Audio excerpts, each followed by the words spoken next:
as I said, we do have a benchmark for our psychometric test. The test actually looks at a variety of different skills. So it's looking at your inductive reasoning, it's looking at your deductive reasoning, numerical reasoning as well, but it also looks into a whole bunch of other areas too. So that's kind of why we have a benchmark for that test.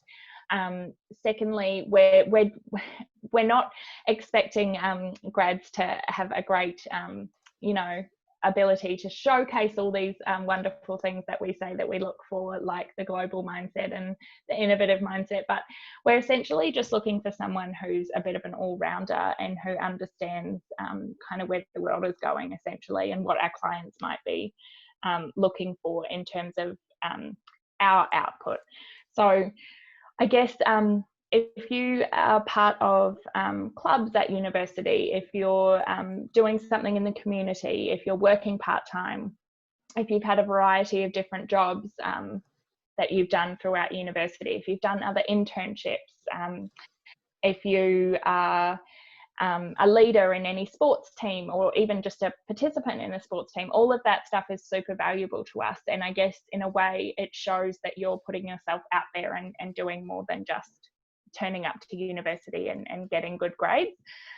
We're looking for that holistic kind of view of who you are from your application. So I guess, like I was saying, give us some personality in your application, and that will go a long way.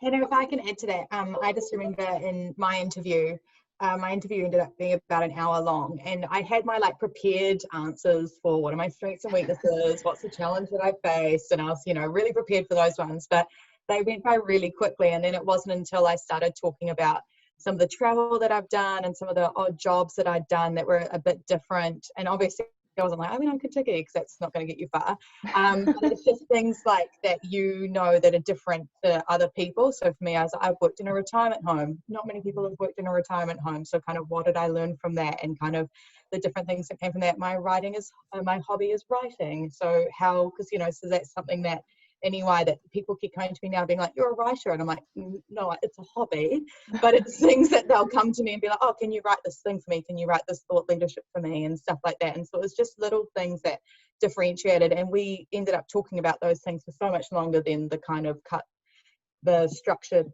kind of set questions that you usually have an interview. But definitely, Hannah's correct, they're not just wanting you to kind of wear your heart on your sleeve, but put your personality in your CV, because I think that's definitely what they look for, and they definitely want to hear the different things that you do and that you're into, and that could then be applied to your role later on anyway.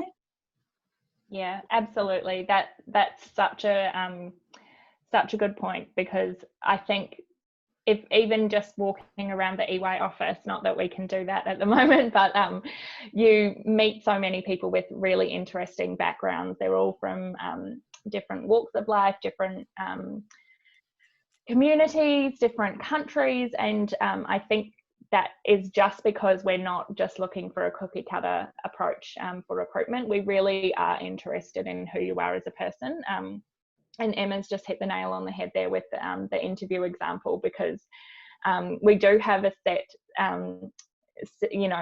questions that we ask every interview, but it's also discussion based. So you can get talking about, like Emma said, writing and other things that aren't, may not be super relevant to work, but actually are, because what we're looking for is your personality as much as your skills.